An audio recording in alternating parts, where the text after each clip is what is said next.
بسم اللہ الرحمن الرحیم اللہ کے نام سے جو رحمان اور رحیم ہے۔ وَلَقَدْ يَسَّرْنَا الْقُرْآنَ لِلذِّكْرِ فَهَلْ مِن مُدَّكِرٍ، ہم نے اس قرآن کو نصیحت کے لیے آسان ذریعہ بنا دیا ہے، پھر کیا ہے کوئی نصیحت قبول کرنے والا؟ اعوذ باللہ من الشیطان الرجیم، بسم اللہ الرحمن الرحیم،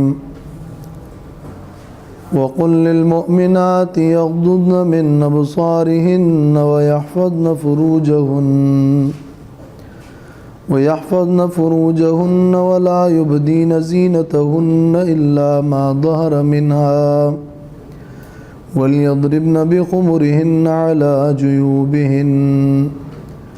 ولا يبدين زينتهن إلا لبعولتهن أو آبائهن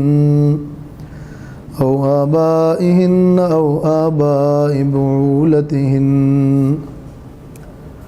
أو أبنائهن أو أبناء بعولتهن أو إخوانهن أو بني إخوانهن أو بني أخواتهن أو نسائهن أو ما ملكت أيمانهن أو التابعين غير أولي الإربة من الرجال أو الطفل الذين لم يظهروا على عورات النساء ولا يضربن بأرجلهن ليعلم ما يخفين من زينتهن وتوبوا إلى الله جميعا أيها المؤمنون لعلكم تفلحون۔ یہ سورۃ النور کی آیت نمبر 31 ہے۔ اس سے پہلے کی آیات میں اللہ تبارک و تعالی نے معاشرے کی پاکیزگی کی خاطر کچھ آداب بیان فرمائے۔ ان میں سے ایک ادب تو یہ تھا کہ جب تم گھروں میں داخل ہو تو اجازت لے کر اور سلام کر کے داخل ہو، اور اس کے بعد دوسرا ادب یہ بیان ہوا کہ ایمان والے کہہ دیجئے ایمان والوں سے کہ وہ اپنی نظروں کو نیچی رکھیں، بچا کے رکھیں۔ اور اب یہ تیسرا ادب ہے کہ مومن عورتوں سے بھی کہہ دیجئے کہ وہ بھی اپنی نظروں کو نیچی رکھیں۔ وَقُلْ لِلْمُؤْمِنَاتِ، اور کہہ دیجئے ایمان والی عورتوں سے، یغضضن، کہ وہ نیچی رکھیں، من ابصارہن، اپنی نظروں کو، اپنی بعض نگاہوں کو نیچی رکھیں۔ یہ بالکل وہی جملہ ہے جو اس سے پہلے فرمایا کہ وَقُلْ لِلْمُؤْمِنِينَ يَغُضُّوا مِنْ أَبْصَارِهِمْ، مگر اسی جملے کو جس میں کہ ایمان والے مرد و عورتیں سبھی داخل تھے۔ قرآن مجید میں عمومی خطاب اگر مذکر کا ہوتا ہے تو مؤنثات اس میں داخل ہوتی ہیں، مگر یہاں بالخصوص عورتوں کے لیے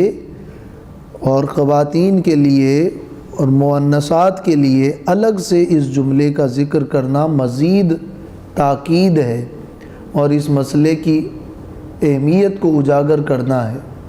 اور یہ کہ جب ایمان والے مرد عورتوں کی طرف نہیں دیکھیں گے تو کیا عورتوں کو مردوں کی طرف دیکھنے کی کھلی چھوٹ اور اجازت ہے؟ اس وہم کو دور کرنے کے لیے اس جملے کو یہاں مستقل بیان فرمایا کہ کہہ دیجئے ایمان والی عورتوں سے یغضضن من ابصارہن، کہ وہ اپنی نگاہیں نیچی رکھیں۔ اور یہ حکم عورتوں کو بھی ہے کہ وہ بھی مردوں کو گھور گھور کر نہ دیکھیں، یہ حکم ان کے لیے بھی ہیں کہ وہ حتی الامکان نظریں ملانے سے بچ کر رہیں،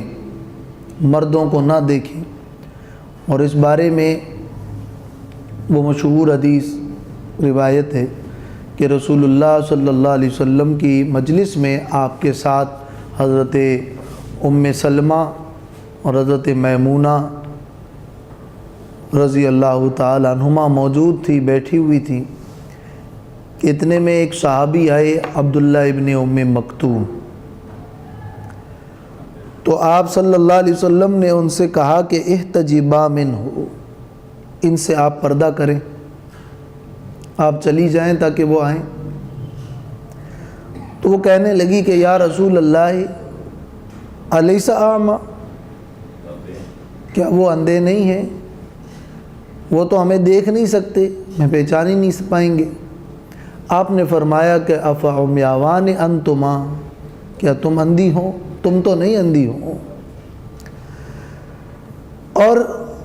ساتھ میں اس حدیث میں یہ بھی ہے کہ یہ حجاب کے حکم کے نازل ہونے کے بعد کا یہ واقعہ ہے۔ یہ ترمذی کی، ابو داؤد کی اور احادیث کی متعدد کتابوں کی روایت ہے۔ دوسری طرف ایک روایت یہ بھی ہے، اور یہ بھی صحیح حدیث ہے، کہ رسول اللہ صلی اللہ علیہ وسلم کے پاس مدینہ منورہ میں ایک حبشیوں کے ایک وفد آیا تھا۔ وہ مسجد نبوی کے احاطے میں ہی ایک تماشا دکھا رہے تھے، تو رسول اللہ صلی اللہ علیہ وسلم نے حضرت عائشہ کو وہ دور سے دکھایا کہ تم بھی دیکھو۔ اس روایت سے تو یہ معلوم ہو رہا ہے کہ وہ تو مرد تھے، لیکن ان کا وہ جو تماشا ہے وہ دکھایا جا رہا تھا۔ اس لیے بعض علماء فرماتے ہیں کہ خواتین کے لیے مردوں کو دیکھنے کے معاملے اور مردوں کا عورتوں کو دیکھنے کے معاملے میں تھوڑا سا فرق ہے۔ ایک ہی مجلس میں دیکھنا اور گھور گھور کے دیکھنا وہ تو منع ہے، لیکن کسی مخالف مجلس میں دور سے دیکھنا وہ اس سے مستثنیٰ ہے۔ اور اگر کسی قسم کا کوئی خطرہ محسوس نہ ہو اور دور سے اور خواتین وہ اس کو دیکھیں تو ان کے لیے مردوں کی نسبت سے اس کا جواز ہے، لیکن مردوں کے لیے یہ جواز موجود نہیں ہے۔ ان دونوں قسم کی روایات، یعنی یہ بطور مثال ہے دو مشہور ذکر کی، اس سے یہ معلوم ہے، اور قرآن مجید کی اس آیت سے تو بالکل تصریح ہے کہ وَقُلْ لِلْمُؤْمِنَاتِ يَغْضُضْنَ مِنْ أَبْصَارِهِنَّ، کہ عورتیں بھی اپنی نظریں بچا کر رکھیں، نگاہیں نیچی رکھیں، وہ بھی مردوں کو نہ دیکھیں۔ البتہ کچھ مناظر اور کچھ تماشے دور سے اگر وہ دیکھ لیتی ہیں تو اس کا جواز اس روایت میں معلوم ہوتا ہے، مجلس ایک نہ ہو تو۔ اور اگر مجلس ایک بھی ہو لیکن خطرہ کچھ زیادہ نہیں ہے اور ضرورت ہے تو اس صورت میں بھی جواز کی کچھ روایات موجود ہے۔ مسجد میں رسول اللہ کی مسجد میں خواتین نماز پڑھنے آتی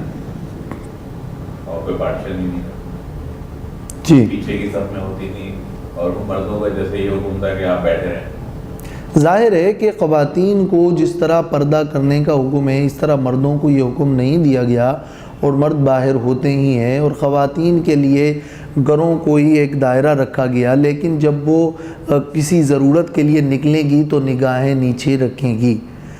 اور اگر خواتین پردے میں ہوگی تو یہ حکم جو مردوں کو دیا گیا ہے کہ وَقُلْ لِلْمُؤْمِنِينَ يَغُضُّوا مِنْ أَبْصَارِهِمْ، یہ اشکال تو اس پر بھی ہو سکتا ہے کہ جب خواتین ساری پردے میں ہوگی تو پھر نگاہیں نیچی رکھنے کا کیا فائدہ، لیکن یہ ان خاص مواقع پر اس کا ذکر ہو رہا ہے، اور نگاہیں جما کر رکھنے سے منع کیا جا رہا ہے، اور جو خواتین کے لیے بھی یہ حکم ہے، اور خواتین کے لیے مسجد میں آنا افضل بھی نہیں ہے، لیکن اگر وہ آتی ہیں تو اس میں اس حکم پر پھر بھی عمل کرنا ان کے لیے ہے، تو اس میں ضروری نہیں ہے پارٹیشن ہونا نہ ہونا تو کوئی لازمی نہیں ہے، لیکن یغضوا من ابصارہم جو ہے یہ ضروری ہے۔ مسجد میں خواتین کے لیے آنے سے متعلق جو روایات ہیں ان میں کچھ روایات تو وہ ہیں کہ جس میں یہ ہے کہ مسجد میں نماز پڑھنے سے خواتین کے لیے گھروں میں نماز پڑھنا افضل ہے۔ دوسری قسم روایات ایسی ہیں جن میں آپ صلی اللہ علیہ وسلم نے فرمایا کہ خواتین کو مسجد میں آنے سے نہ روکیں، اور تیسری قسم کی روایات وہ ہیں جس میں ہے کہ فتنے کا اگر خوف ہو تو پھر انہیں روکا جا سکتا ہے۔ ان تینوں قسم کی روایات کو ملانے کے بعد جو مسئلہ ثابت ہوتا ہے وہ یہ کہ مسجدوں میں خواتین کا آنا شرعاً منع نہیں ہے بلکہ ثابت ہے،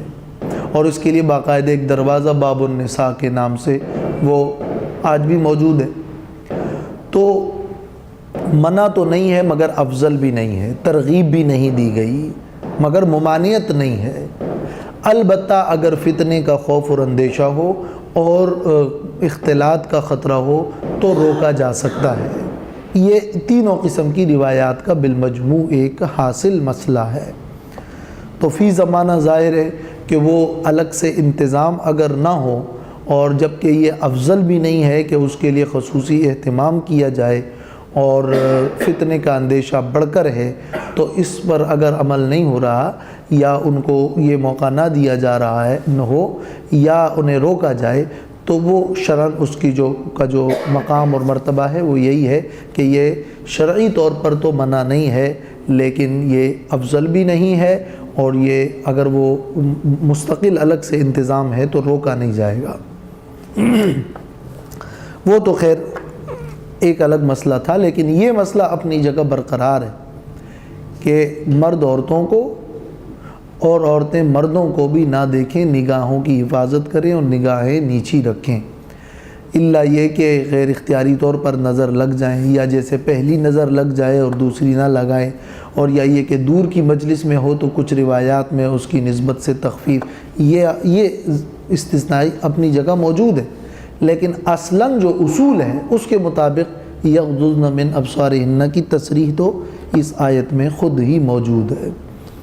ہم لوگ ڈاکٹر ہیں، ہمارے مریض جو ہے وہ دونوں نوعیت، ظاہر ہے استثنائیات جس میں ضرورت کا معاملہ ہے، یعنی کوئی قاضی جو ہے اس کے سامنے کوئی مقدمے کے پیش ہونے میں خواتین کا پیش ہونا ہو، یا جس کو خطبہ کہتے ہیں یعنی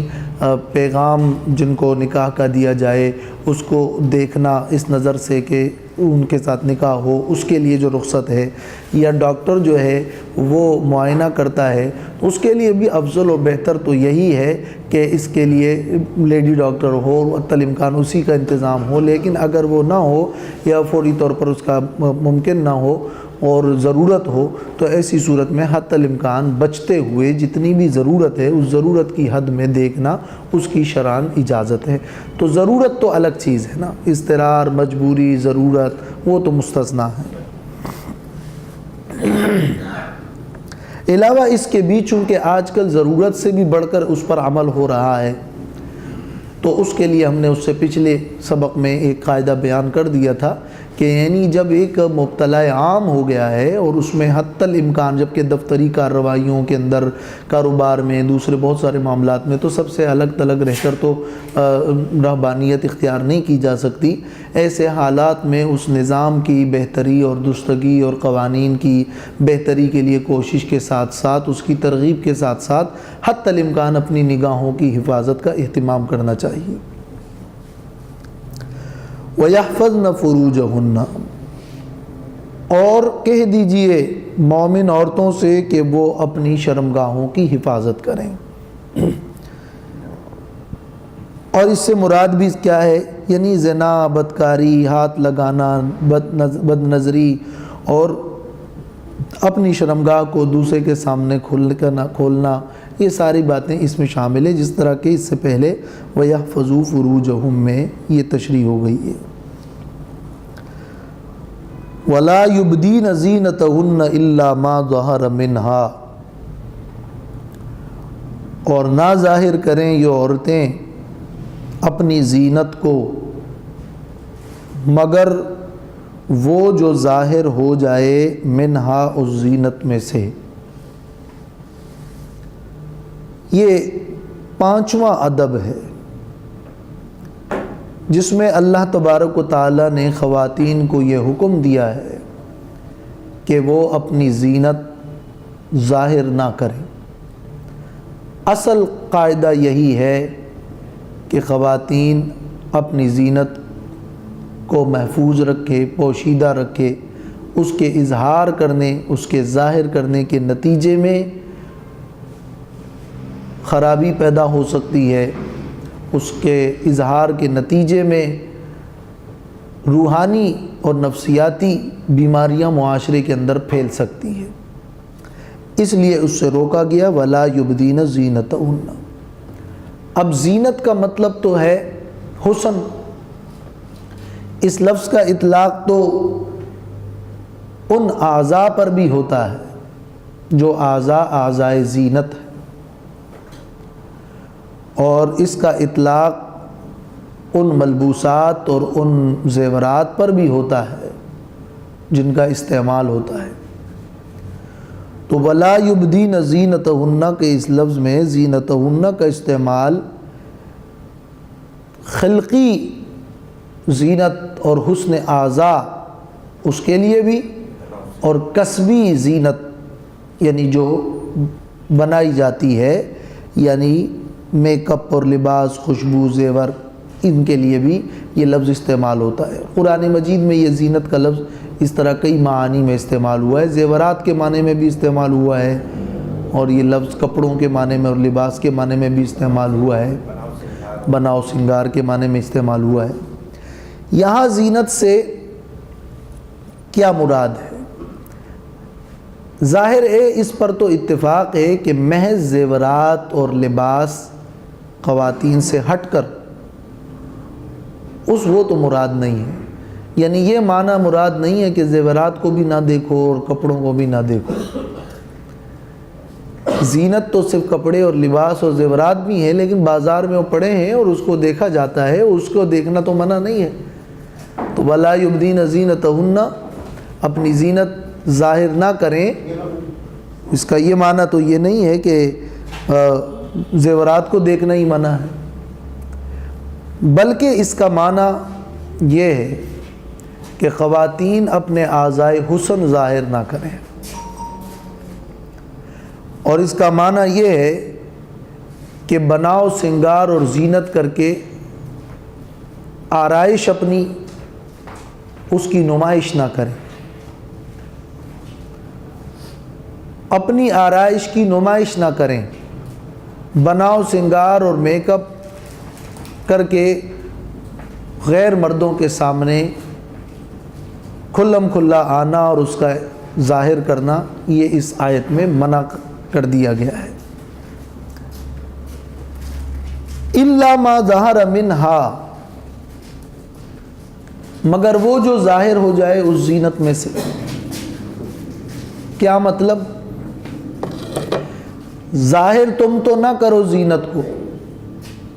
لیکن اگر ایسی چیزیں زینت کی ہے جو ظاہر ہو کے ہی رہتی ہے، جس کا اظہار مجبوری ہے، جس کا اظہار ضرورت ہے، اور جس کے بغیر چارے کار نہیں، اس قسم کی چیزیں جو ظاہر ہو ہی جاتی ہے اور ہو جائے، وہ البتہ مستثنیٰ ہے، لیکن ارادتاً اور قصداً حسن کا اظہار نہیں کرنا۔ اب وہ ما ظہر منہا کیا ہے؟ مثال کے طور پر خواتین اگر اپنی ضرورت اور حاجت کے لیے گھروں سے نکلتی ہیں اور وہ برقع پہنتی ہے تو وہ برقع تو نظر آئے گا۔ اب زینت ظاہر نہ کریں تو یہ تو ممکن نہیں ہے کہ وہ برقع ہی نظر نہ آئے، یا یہ کہ ان کی آنکھیں تو نظر آئے گی کہ وہ راستہ دیکھیں، آنکھیں بند کر کے تو نہیں جا سکتی، یہ ایک ضرورت ہے۔ اسی طرح ضرورت کے جو مواقع ہیں، تو اب الا ما ظہر منہا سے وہ کیا چیز مراد ہے، وہ کون سا حصہ جسم مراد ہے جو ظاہر ہو جاتا ہے، یا غیر اختیاری طور پر کوئی تیز ہوا چلی اور برقعے کا ایک پلو یا وہ اٹھ گیا تو ظاہر ہو گیا۔ الا ما ظہر منہا کا یہ معنی اور یہ ترجمہ نہیں ہے عربی لغت میں بھی کہ مگر وہ جو ظاہر کرو مگر وہ جو ظاہر ہو جائے اور ظاہر کرنے میں فرق ہے. مگر جو ظاہر کرے یہ معنی نہیں ہے، مگر جو ظاہر ہو جائے. تو اب ظاہر ہو جانے کی صورت میں ارادہ زینت کے ظاہر کرنے کا نہیں ہے، لیکن حالات ایسے ہیں، صورتحال ایسی ہے، ضرورت ایسی ہے کہ جس میں وہ زینت ظاہر ہو گئی، تو وہ صورتیں اللہ تعالیٰ نے اس میں سے مستثنا کر دی. اسی بات کا لحاظ کرتے ہوئے اسی تشریح کے مطابق صحابہ کرام اور تابعین کے اقوال مختلفہ اس لفظ کی تشریح میں ملتے ہیں. بعض نے تو اس کی یہی تشریح کی کہ یعنی جو زینت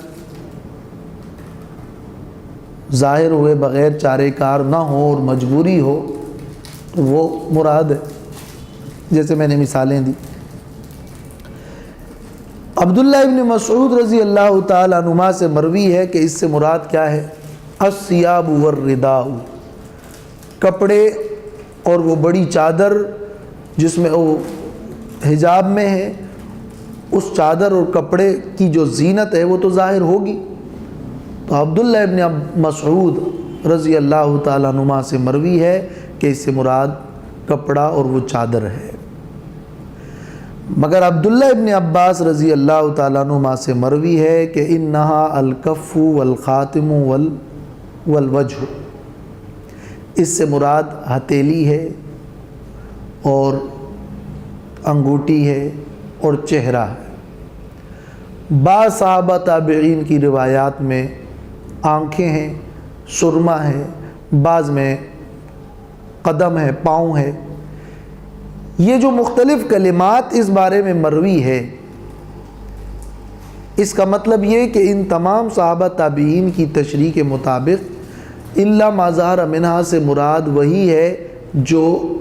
ظاہر ہو جائے اور جس میں ابداء زینت کا کوئی قصد اور ارادہ تو نہیں ہے لیکن وہ ظاہر ہو جائے. تو جنہوں نے خیال کیا کہ بعض مواقع پر چہرے اور ہاتھ کو بھی ظاہر کرنا پڑتا ہے اور ظاہر ہوں گے اور وہ تو اس کے بغیر تو ہے نہیں، تو انہوں نے یہ مراد لے لیا، اور بعض نے کپڑے اور برقع مراد لے لیے. یہ مثالیں ہیں. عبداللہ ابن مسعود کی رائے مروی ہے بے اعتبار کپڑے کے، اور عبداللہ ابن عباس سے مروی ہے کہ اس سے مراد چہرہ اور ہتھیلی ہیں. اس لیے مجتہدین ائمہ فقہا کے اندر بھی اس مسئلے میں اختلاف ہوا کہ آیا ہتھیلی اور چہرہ وہ پردے میں داخل ہے یا نہیں. حضرت امام شافعی، امام احمد، امام مالک اور جمہور فقہا محدثین کے نزدیک رائے یہ ہے کہ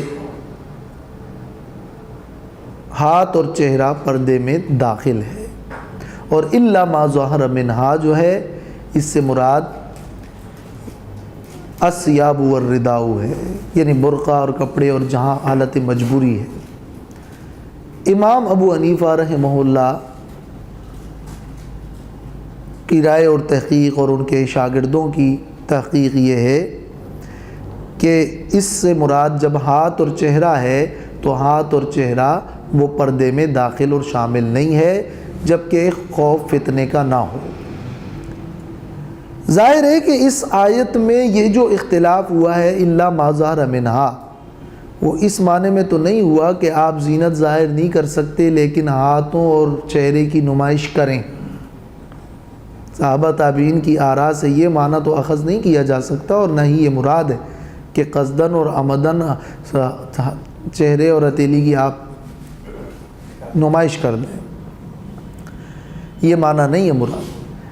یہ تشریح جو مروی ہے وہ اس سیاق و سباق میں ہے کہ یعنی یہ ایک ضرورت کے تحت داخل ہے، لہٰذا اگر فتنے کا اندیشہ نہ بنے تو حنفیہ کی رائے میں ہاتھ اور چہرہ ظاہر کرنا یہ جائز ہے اور یہ پردے میں داخل نہیں ہے. دونوں جانب میں اس مسئلے میں الا ما ظہر منہا میں صحابہ تابعین کے اقوال بھی موجود ہے اور دونوں جانب میں دلائل بھی موجود ہیں. ان دلائل کی روشنی میں اتنی بات تو اتفاقی ہے کہ یعنی چہرے کے اظہار کے معاملے میں دوسرے اعضائے زینت کے مقابلے میں ذرا تخفیف ہے، اس مسئلے میں تخفیف اور گنجائش کا پہلو موجود ہے۔ اس کا یہ مطلب بالکل نہیں ہے کہ یعنی چہرے کی نمائش کی جائے، بلکہ اس کا مطلب یہ ہے کہ یعنی اس کے اندر چونکہ اظہار ہونا اس کے مواقع زیادہ پیش آتے ہیں تو اس میں نسبتاً دوسرے اعضائے زینت کے ذرا تخفیف ہے، اس لیے یہ اختلاف ہے۔ اور فتنے کے اندیشے کی صورت میں تو سمجھ لیں کہ تمام ہی فقہاء مجتہدین کے نزدیک اتفاق ہے، اور اپنے اصل کے حساب اور نسبت سے بھی اس بات میں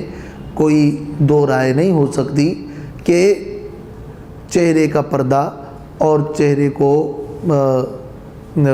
چھپانا یہ قرآن مجید کی آیت سے اور دوسری آیات کی روشنی میں اس کو سمجھ لینا چاہیے کہ وہ اس میں داخل ہے، اس لیے کہ خود اس آیت میں اس سے پہلے فرمایا کہ وَقُلْ لِلْمُؤْمِنِينَ يَغُضُّوا مِنْ أَبْصَارِهِمْ، اور آگے ہے يُدْنِينَ مِنْ جَلَابِيبِهِنَّ، سورۃ احزاب میں ہے، سورہ احزاب میں ہے۔ تو ان آیات کی روشنی میں إِلَّا مَا ظَهَرَ مِنْهَا سے اگر چہرہ اور ہتھیلی مراد بھی ہو تو اس کا معنی یہ ہے کہ یعنی قصداً اور عمداً تو اس کا اظہار مت کرو اور اس کو چھپا کے رکھو، لیکن اگر ضرورت ہو تو ضرورت کے وقت اس کا دکھانا مستثنیٰ ہے۔ إِلَّا مَا ظَهَرَ مِنْهَا، جی جی وہ ایسی کئی صورتیں ہیں، یعنی ڈاکٹری یا قاضی کے عدالت میں یا طواف میں، ان تمام صورتوں میں پھر وہ فرضیت، وہ وجوب، وہ زیادہ تاکید نہیں رہتی۔ حتی الامکان وہاں بھی افضل یہ ہے، مستحب یہ ہے کہ بچنے کی کوشش کی جائے۔ چہرے پر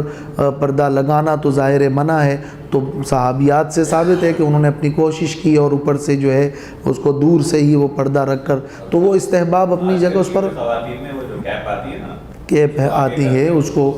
لیکن تخفیف کا معاملہ اس اختلاف کی بنا پر جو اس میں تھوڑی سی تخفیف اور تھوڑی سی جو گنجائش ہے وہ اپنی جگہ برقرار ہے،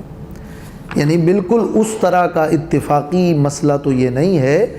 اختلافی ہے، لیکن اس اختلاف کو بڑھا کر اس کو یہ سمجھ لینا کہ نہیں یہ جائز ہے اور اس کی کوئی ممانعت نہیں ہے، تو یہ اس لیے غلطی ہے کہ حسن کا تو مرکزی چہرہ ہے، اور یہ اس لیے غلط ہے کہ قُلْ لِلْمُؤْمِنِينَ يَغُضُّوا مِنْ أَبْصَارِهِمْ کیوں کہا جا رہا ہے، اور یہ اس لیے غلط ہے کہ يُدْنِينَ عَلَيْهِنَّ مِنْ جَلَابِيبِهِنَّ قرآن کا حکم ہے کہ ایمان والوں اور عورتوں سے، ایمان والی عورتوں سے کہہ دیجئے کہ وہ اپنے اوپر اپنے چہروں پر پردہ ڈال دیں، وہ جلباب کہتے ہی اس کو ہے کہ جو چہرے پر آ جائیں۔ اور اس واقعہ عفق کے اندر حضرت عائشہ رضی اللہ تعالیٰ عنہ کے اس واقعے میں حدیث میں کیا موجود ہے کہ حضرت صفوان نے جب آ کر دیکھا تو انہوں نے زبان سے انا للہ و انا الیہ راجعون کہا، تو حضرت عائشہ نے چونکہ حجاب کا حکم نازل ہو چکا تھا فوراً اپنا چہرہ ڈھانکا۔ تو یہ چہرے کو چھپانے کا ذکر تو اسی روایت میں ہے، واقع عفق کی اس حدیث میں موجود ہے، اس لیے اس میں سے اتنی زیادہ گنجائش نہیں نکل سکتی، خود لفظ ظاہرہ سے بھی نہیں نکل سکتی کہ ظاہرہ کا معنی ظاہر ہو جائے، یہ نہیں کہ تم ظاہر کرو۔ ہمارے کچھ علماء تو خالصتاً کہتے ہیں کہ پردے کا حکم ہی نہیں۔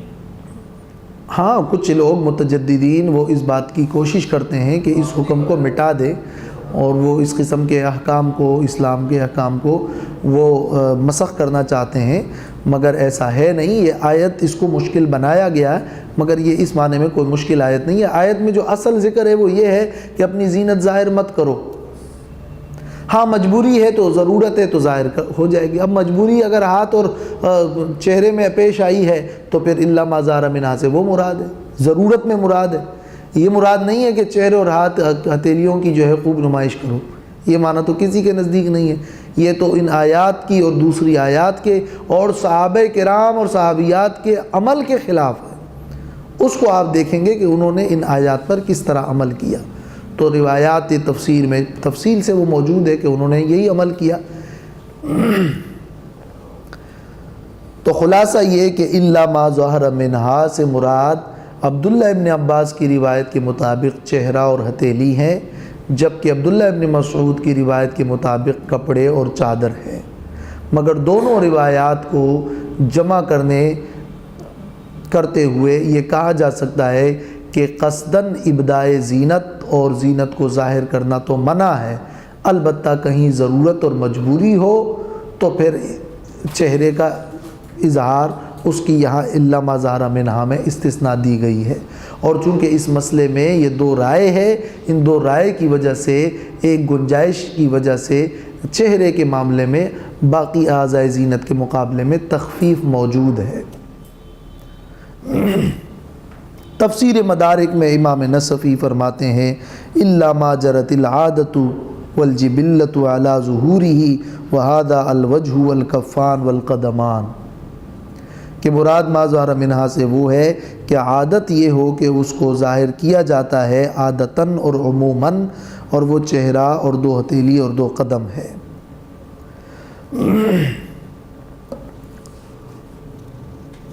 وَلْيَضْرِبْنَ بِخُمُرِهِنَّ عَلَى جُيُوبِهِنَّ، اور چاہیے کہ ڈال دیں اپنے دوپٹوں کو اپنے گریبانوں پر۔ یہ جاہلیت کے اس رواج پر رد ہے کہ جاہلیت کے لوگ دوپٹے اور چادر کو سر پر ڈال کر پیچھے کی طرف جو ہے لٹکا دیتے تھے اور سینہ پورا کھلا رہ جاتا تھا، تو حکم ہوا کہ نہیں، وَلْيَضْرِبْنَ بِخُمُرِهِنَّ عَلَى جُيُوبِهِنَّ، چاہیے کہ وہ ڈال دیں اپنی چادروں کو، خمرہن خمار کی جمع ہے، اور خمار کا مطلب وہ چادر جو سر پر ڈال کر پھر وہ کندھوں پہ آئے، وہ صاحبزادیوں کی طرح صرف کندھوں پہ یوں ہلکا سا ڈالنا مراد نہیں ہے،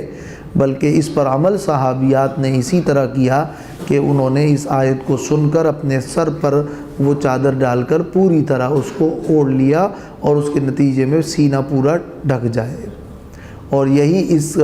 آیت کا تقاضا اور یہی شرم و حیا کا تقاضا ہے کہ اسی طرح کیا جائے۔ اور اس سے یہ بات بھی اس آیت سے معلوم ہے، جبکہ اس پر روایات بھی موجود ہے، اگرچہ اس آیت کے تقاضا سے بھی یہ معلوم ہو رہا ہے کہ باریک دوپٹوں کا استعمال مراد نہ ہو، اس لیے کہ مقصد تو سینے کو چھپانا ہے اور حیا ہے، اور وہ حیا اور سینے کو چھپانا اس کا وہ تبھی وہ معاملہ پورا ہو سکتا ہے جبکہ وہ باریک باریک دوپٹے نہ ہوں۔ تو وَلْيَضْرِبْنَ بِخُمُرِهِنَّ عَلَى جُيُوبِهِنَّ، جیوب جو ہے وہ جیب کی جمع ہے، مراد ہے گریبان۔ وَلَا يُبْدِينَ زِينَتَهُنَّ إِلَّا لِبُعُولَتِهِنَّ أَوْ آبَائِهِنَّ أَوْ آبَاءِ بُعُولَتِهِنَّ، اس آیت میں 7واں ادب ہے، اور یہ بھی ایک طرح الا ما ظہر منہا کا جس طرح استثناء ہوا زینت ظاہر کرنے سے، اسی طرح یہاں زینت ظاہر کرنے سے ایک اور استثناء ہے الا لبعولتہن،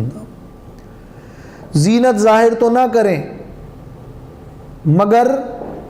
ان جگہوں کو جو خود سے ظاہر ہو، اور زینت ظاہر نہ کرو مگر ان لوگوں کے سامنے زینت ظاہر کرنے کی ممانعت نہیں ہے کہ جن سے کوئی خطرہ نہیں ہے۔ محرم کا وہ آگے، تو یہ 12 قسم کے لوگ یہاں ذکر کیے جا رہے ہیں کہ ان کے سامنے زینت ظاہر کرنا اس لیے اس کا جواز رکھا ہے کہ ایک تو وہ محرم لوگ ہیں جن سے طبعی طور پر کوئی خطرہ نہیں ہوتا، اور اس طرح ایک جگہ رہن سہن کی وجہ سے چونکہ اس میں حرج زیادہ تھا تو اس لیے ان کے معاملے میں یہ استثناء اور یہ رعایت دی گئی ہے۔ تو ایک استثناء جو پہلے تھا وہ بے اعتبار منظور کے تھا، جن کو دیکھا جائے اس کے اعتبار سے تھا، اور ایک استثناء جو ہے وہ بے اعتبار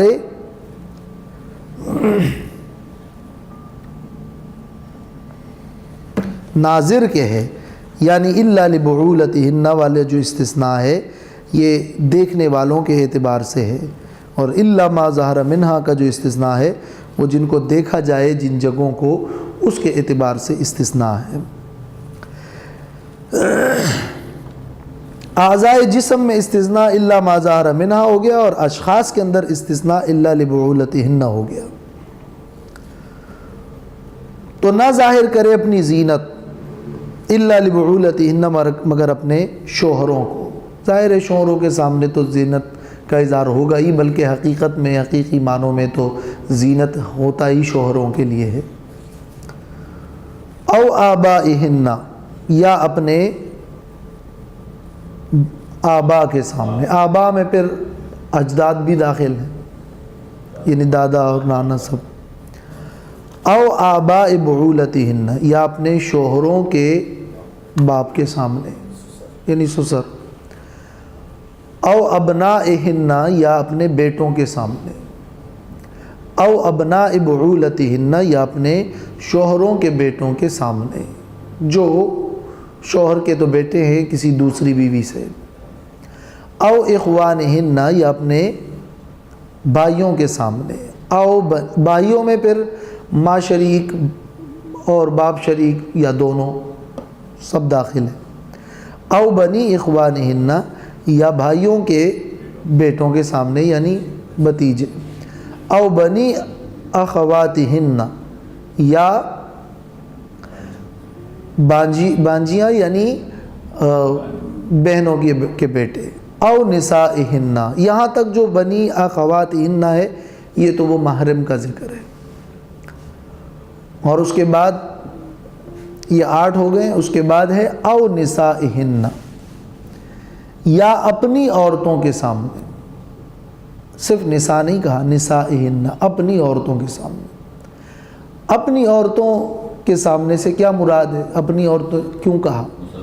تو اس میں ایک رائے یہ ہے کہ یعنی المؤمنات، اپنی عورتیں یعنی مومن عورتیں. اس لیے کہ کافر عورتوں کے سامنے بعض فقہاء علماء کے نزدیک زینت کو ظاہر کرنا جائز نہیں ہے اور یہ منع ہے. لیکن احادیث کے مطالعے میں ہمیں یہ بات ملتی ہے کہ ازواج مطہرات کے پاس یہودیہ اور کافرہ اور کچھ ذمی ان کا آنا جانا وہ رہا. احادیث میں اس قسم کا ذکر ملتا ہے. اس لیے محققین علماء کہتے ہیں کہ نسائہن سے مراد یہ نہیں ہے کہ کافر عورتوں سے پردہ ہے، بلکہ نسائہن کا معنی ہے یعنی اپنے میل جول کی عورتوں سے. تو بعض عورتیں وہ ہوتی ہیں کہ جو بدکار ہوتی ہے، فاحشہ ہوتی ہے، قہبگر ہوتی ہیں، یا وہ اس قسم کی عورتیں جو ہے وہ زینت، خواتین کی زینت کو جو ہے وہ باہر بتاتی ہیں اور ظاہر کرتی ہیں، ان سے باقاعدہ پردہ ہے. اور اگر اس طرح نہ ہو تو چاہے وہ مسلم ہو یا غیر مسلمہ ہو، نسائہن اپنی عورتوں سے مراد یعنی اپنی تعلق دار عورتیں، چاہے مسلم ہو یا غیر مسلم ہو، بدکار نہ ہو، یہ معنی ہے یعنی بدکار نہ ہو. جو بعض نے غیر مسلم سے روکا ہے وہ احادیث کی روشنی میں اس میں سے یہ استثناء نہیں. امام راضی نے یہاں پر نسائہن سے مراد مطلق عورتیں مراد لی ہیں کہ سبھی عورتیں جو ہے ان کے سامنے ابداء زینت جائز ہے. اور نسائہن میں جو یہ ہن کی ضمیر ہے یہ ماقبل کے ساتھ روانی کے انداز میں یہ ہن کی ضمیر آ رہی ہے، ورنہ تو یہاں مراد مطلق نساء ہی ہے، ساری ہی عورتیں مراد ہیں چاہے مسلم ہو یا غیر مسلم ہو. اور علامہ آلوسی نے پھر کہا ہے کہ یہ قول جو ہے یہ لوگوں کے حالات کے زیادہ مناسب ہے. لیکن زیادہ صحیح تحقیق یہ ہے کہ نسائہن کا مطلب ہے یعنی اپنی تعلق دار عورتیں، معتمد عورتیں ہیں اور بدکار نہیں ہے، ان عورتوں کے سامنے ابداء زینت جائز ہے، علاوہ اس کے نہیں. او ما ملکت ایمانہن یا وہ جس پر ان کے دائیں ہاتھ مالک ہو یعنی لونڈیاں. اس جملے کے اندر جو ما ملکت ایمانہن ہے اس میں غلام بھی داخل ہے یا نہیں؟ تو بعض فقہاء امام شافعی رحمۃ اللہ علیہ کی تحقیق میں اس میں غلام بھی شامل اور داخل ہے، اور ان کے لیے اس کے پیچھے کچھ روایات اور کچھ احادیث بھی ہیں. اس لیے کہ غلام چونکہ زیر دست ہوتا ہے اور ان سے کوئی خطرہ نہیں ہوتا تو غلام جو ہے وہ ما ملکت ایمانہن میں داخل ہے. لیکن امام ابو حنیفہ رحمہ اللہ اور محققین کا مسلک رائے اور تحقیق یہ ہے کہ نہیں، یہاں ما ملکت ایمانہم میں صرف لونڈیاں داخل ہے، غلام مراد نہیں ہے، ان سے بھی پردہ ہے۔ اور سعید ابن المسیب رحمۃ اللہ علیہ سے رضی اللہ عنہ سے مروی ہے کہ لا یغرنکم آیت النور فإنہ فی الاناث دون الذکور، تمہیں سورۃ النور کی یہ آیت دھوکے میں نہ ڈالے، یہ مؤنثات کے بارے میں ہے نہ کہ مذکر کے بارے میں، یعنی ما ملکت ایمانہن سے غلام مراد نہیں ہے۔ اور یہ علماء اس کے بارے میں کہتے ہیں کہ یہ جو پہلے نسائہن کے ساتھ بالکل متصل اس کو لے کر آئے ہیں تو یہ اس لیے کہ یہ مراد اس میں بھی لونڈی ہی ہے، غلام نہیں ہے۔ جب عورتوں اور اپنی تعلق دار عورتوں کا ذکر ہوا تو نساء کے لفظ سے یہ وہم پیدا ہو رہا تھا کہ شاید اس میں پھر لونڈیاں داخل نہیں ہوگی، تو فوراً کہا نہیں ما ملکت ایمانہن، کہ وہ لونڈیاں بھی اس میں داخل ہے۔ تو یہ اس نسائہن کے ساتھ متصل ذکر کرنے میں یہ قرینہ ہے کہ یہاں لونڈیاں مراد ہیں نہ کہ غلام۔ او التابعین غیر اولی الاربۃ من الرجال، یا وہ تابعدار غیر اولی الاربۃ من الرجال جو کہ شہوت والے نہ ہو مردوں میں سے ایسے مرد جو شہوت والے نہ ہوں ان سے بھی پردہ نہیں ہے، اور ان کے سامنے ابدائے زینت جائز ہے۔ اس سے مراد یا تو وہ بہت بوڑھے ہیں جن کی شہوت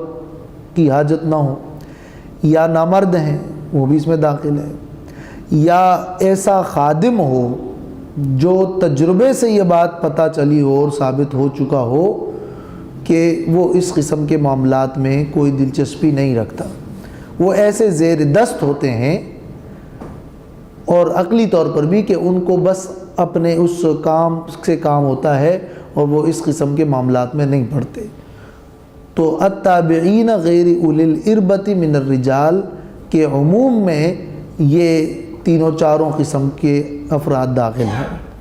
اور اس میں ہجرہ جو ہے وہ بھی داخل ہے۔ لیکن خواجہ سرا کی آمد و رفت جو ہے اس کے بارے میں ایک روایت ہے کہ ایک اسی طرح کا ایک خواجہ سرا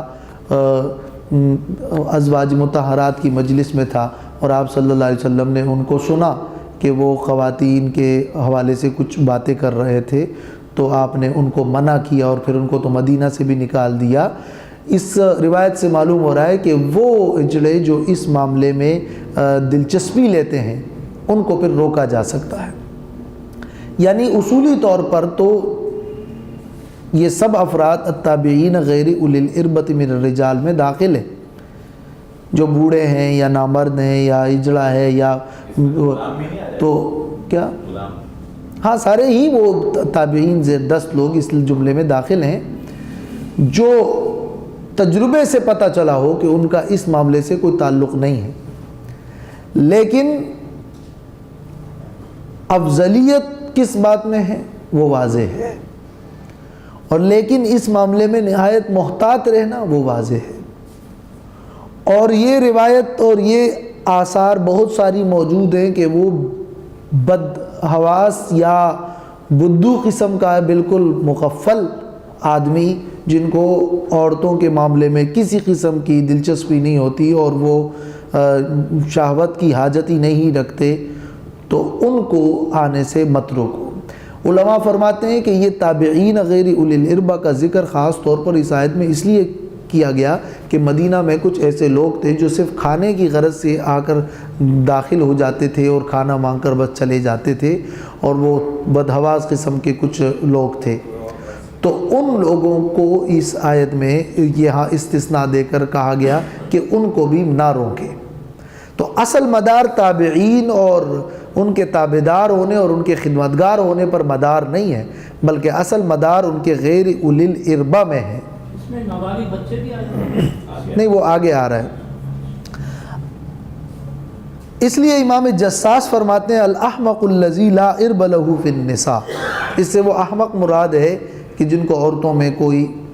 حاجت نہ ہو۔ اور اسی طرح تفسیر خازن میں اور دوسرے علماء نے یہ لکھا ہے۔ بہرحال آیت کے اس جملے میں اگر کچھ عموم بھی پیدا کی جائے تو عموم اس حد تک ہے کہ اگر انہیں شہوت کی کسی قسم کی حاجت نہ ہو اور اس کا کوئی ایک ذرہ بھی محسوس نہ کیا جائے تو ان کو اجازت دی جا سکتی ہے۔ افضلیت یہ ہے کہ بچا جائے۔ باقی یہ کہ اگر خواہ مخواہ کے شکوک میں پڑا جائے اور خواہ مخواہ کے اشکالات پیدا کیے جائیں تو وہ تو پیدا ہو سکیں گے، مگر آپ اس سے ہٹ کر اگر آپ سوچیں گے تو اس میں مراد بوڑھا، نامرد، ہجڑا اور ایسا خادم جس کا تجربے سے پتہ چلا ہو کہ انہیں مردوں کے ان کو عورتوں کے معاملے میں کوئی دلچسپی نہیں، وہ سب اس میں داخل ہے۔ او الطفل الذین، یا وہ بچے لم یظہروا علی عورات النساء، جو کہ واقف نہ ہو عورتوں کی پوشیدہ باتوں پر۔ وہ نابالغ بچے کہ جن کو عورتوں کی باتوں کے بارے میں کوئی خبر نہ ہو، کوئی دلچسپی نہ ہو، وہ اس کو سمجھتے نہ ہوں، یعنی اس سے مراد یہ نہیں ہے کہ بلوغت تک، بلکہ وہ قریب البلوغ لڑکے ان سے بھی پردہ ہیں جو کہ بہت کچھ سمجھ جاتے ہیں۔ لم یظہروا علی عورات النساء کا معنی یہ ہے کہ جو ناواقف، وہ بالغ نہ ہوئے وہ صرف نہیں، بلکہ وہ ناواقف بچے کہ جن کو عورتوں کے پوشیدہ معاملات کے بارے میں کچھ واقفیت ہی نہ ہو، ان کو بھی مستثنیٰ کیا گیا ہے۔ اس طرح یہ 12 قسم کے لوگ ہیں۔ اس میں ماموں چچا کا ذکر نہیں کیا گیا، مگر وہ بھی مراد ہے اور وہ محرم ہے، اور بعض علماء کہتے ہیں کہ نہیں، یہ ذکر بھی اس آیت میں موجود ہے، اس لیے کہ جب بتیجے اور بانجیوں کا ذکر ہوا تو برعکس اشارتاً جو ہے چچا اور ماموں کا بھی ذکر ہو گیا، تو اس میں داخل ہے۔ اسی طرح اس میں اگرچہ رضاعی نسبت کا ذکر تو نہیں ہے، لیکن احادیث سے ثابت ہے کہ رضاعی بھی اس میں داخل ہے، چونکہ وہی حکم ہے جو نسب کے رشتے میں ہے، وہ رضاعت کے رشتے میں ہے، تو ان کا بھی وہ حکم ہے۔ البتہ یہ کہ یہ مسئلہ بھی جان لینا چاہیے کہ بعض جن سے پردہ ہے اور جن سے پردہ نہیں ہے، اس حوالے سے مسئلہ خلاصے کا یہ ہے کہ کچھ لوگ تو وہ ہیں جو محارم ہیں، کچھ لوگ وہ ہیں جو بالکل اجانب ہیں، اجنبی ہیں، تو اجنبیوں سے تو پردہ ہے ہی، اور محارم سے کوئی پردہ نہیں ہے، زینت کا اظہار ہے، جائز ہے۔ لیکن زینت کے اظہار جائز ہے کا مطلب یہاں یہ بھی سمجھ لینا ضروری ہے کہ ایک معاملہ ہے سطر کا، خواتین کے لیے ان کا چہرہ، ہتھیلی، قدمین، اس کے علاوہ باقی سینہ، پیٹھ اور پورا جسم ہی وہ ایک طرح سطر ہے، اور مردوں کے لیے ناف سے گھٹنے تک سطر ہے، تو سطر تو کسی کے سامنے بھی یہ ظاہر کرنا جائز نہیں ہے، ان تمام محارم میں کسی کے سامنے بھی نہیں سوائے شوہروں کے۔ لیکن یہاں مسئلہ سطر کا نہیں، مسئلہ حجاب کا ذکر ہو رہا ہے۔ حجاب کے مسئلے میں یہ ہے کہ زینت ظاہر نہ کریں سوائے ان 12 محارم کے، ان کے سامنے زینت ظاہر کرنے کا معنی یہ ہے کہ چہرہ، ہتھیلی، قدمین، یا بعض اوقات گھروں میں رہتے ہوئے ضرورت کچھ چیزوں اور کچھ آرائش ایسی ہوتی ہیں جس میں کچھ یعنی ذراع جس کو کیا کہتے ہیں، ہتھیلی، کونیاں، اور یا جو ہے کچھ پنڈلی کا کچھ حصہ یہ کبھی ظاہر ہو جائے، یا سر کے بال، وہ زینت جو ہے ان محارم کے سامنے اس کا اظہار جائز ہے۔ ایک قسم کے رشتہ دار وہ ہوتے ہیں جو کہ محرم نہیں ہے مگر رشتہ دار، ان کا مسئلہ جو ہے وہ بالکل اجانب کی طرح بھی نہیں ہے کہ بالکل اجنبیوں کی طرح، مگر یہ محرم بھی نہیں ہے۔ ان کے بارے میں یہ اصول نوٹ کرنا چاہیے کہ ان کے سامنے زینت کا اظہار تو منع ہے، لیکن اور خلوت بھی منع ہے۔ خلوت تو منع ہے کہ بالکل آپ ہیں اور وہی رشتہ دار ہیں، لیکن اگر خلوت نہیں ہے اور دوسرے محارم یا شوہر کی موجودگی میں،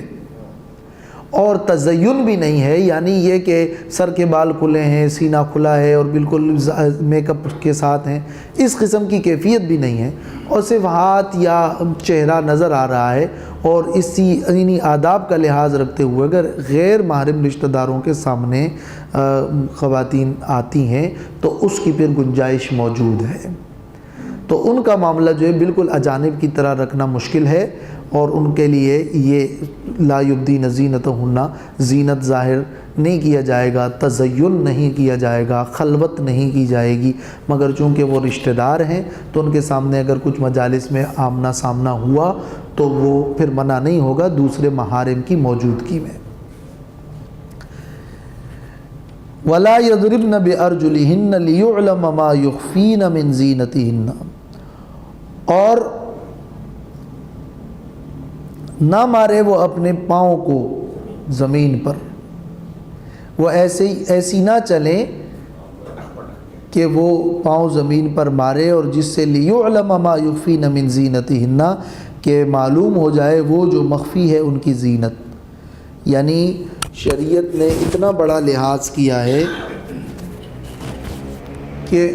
خواتین اپنے چلنے کی اور اپنے زیورات کی جو آواز ہے وہ بھی غیر محرموں کو نہ سنائیں۔ اس حد تک اسلام نے یہ احتیاط برتی ہے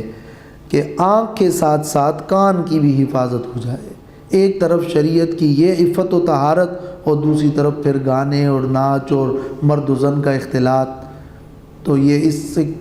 معلوم ہو رہا ہے کہ جب زینت کا جو سبب ہے اور زیورات ہیں اس کی جو آواز ہے، اس زیورات کی آواز کو مخفی رکھیں جب یہ حکم ہے، تو پھر جو صاحب زیور ہے اس کی آواز کو مخفی رکھنے کا کیوں حکم نہیں ہوگا؟ تو اصلاً آواز بھی پردہ ہے، الا یہ کہ وہاں بھی یہ استثناء موجود ہے کہ ضرورت ہو اور واقعی ضرورت ہو، ورنہ حتی الامکان آواز کو بھی مخفی رکھنا چاہیے۔ اور یہ اس آیت سے معلوم ہو رہا ہے کہ جب زیور کے آواز کی یعنی یہ حکم ہے کہ وَلَا يَضْرِبْنَ بِأَرْجُلِهِنَّ، تاکہ وہ آواز زیور کا جو ظاہر نہ ہو۔ اسی لیے تو رسول اللہ صلی اللہ علیہ وسلم نے فرمایا کہ جب تم میں سے کوئی عورت مسجد جائے تو خوشبو نہ لگائیں، اور ایک عورت جب خوشبو لگا کر کسی مجلس میں جاتی ہیں تو فَهِيَ كَذَا وَكَذَا، وہ تو ایسی ہے، یعنی زانیہ ہے۔ تو خوشبو لگا کر باہر نکلنا خواتین کا جب وہ منع ہے تاکہ آنکھوں کے ساتھ ساتھ کان اور ناک کی بھی حفاظت ہو، اور شریعت نے ایسے احکام دیے کہ اللہ تبارک و تعالی انسان کے دل کے چور خانوں کو جانتا ہے، تو ایسے احکام دیے تاکہ کسی طرح بھی وہ شیطان جو ہے وہ وسوسہ نہ ڈالیں اور معاشرہ اور دل اور روحانیت پوری طرح پاک و صاف ہو۔ لیکن باوجود اس کے بھی غلطیاں تو ہوگی اور ہوتی ہیں، تو فرمایا وَتُوبُوا إِلَى اللَّهِ جَمِيعًا أَيُّهَا الْمُؤْمِنُونَ، اور توبہ کرو اللہ سے سب لوگ اے ایمان والو، لعلکم تفلحون، تاکہ تم کامیاب ہو جاؤ۔